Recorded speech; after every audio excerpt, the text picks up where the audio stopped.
to be humble rather than prideful, avoid being drawn into the world and its concepts of wisdom, that they learn to love the Bible and always seek the counsel of God and wise people.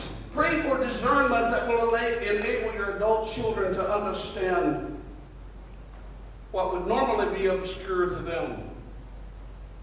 It will help them see what's good and what's evil, what's holy and what's sinful, see what's right and what's wrong, choose what to do and what's right in any situation, and understand more about God's ways. And finally, pray for revelation. Revelation is the knowledge of God, the knowledge that God can give to your adult child that they wouldn't have otherwise.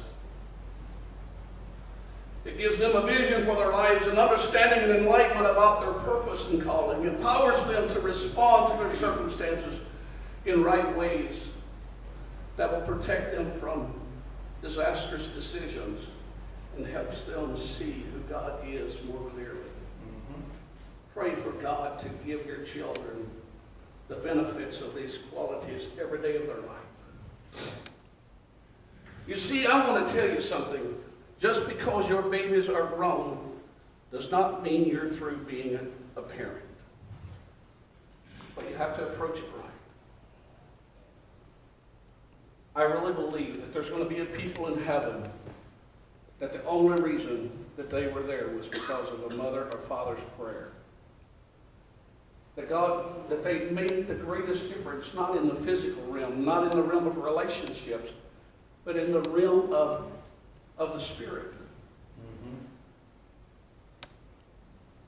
In putting a hedge around their family, pleading the blood of the Lamb over their offspring. My mom tells me, she says, we named every one of you kids, and she's down to great-grandkids, I think, now. She started out young. She was 16 when she had her first child. That child was 16. She was 32 when she had her. She was a grandmother for the first time. Wow. She started out young, and she's had several generations after her, and she says, we call out every child's name in prayer every day. Our children, our grandchildren, great-grandchildren, all the way down. And I believe it makes a significant difference in our family. Amen. There's power in prayer to change the tide of history, to change the course of things that you cannot change with your personality and charisma. There's a ministry.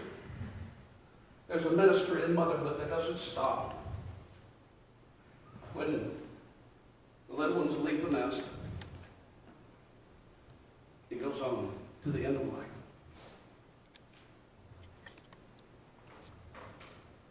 I want to open the altars today for all the mothers and fathers who have a special burden on their heart for their children. Some of our children haven't found their way back to God yet, and some of our children don't know the richness of the experience we have with Him. It hurts sometimes to see them go astray, but I want to tell you this. The same God that brought you under His protection and love can do the same thing for them.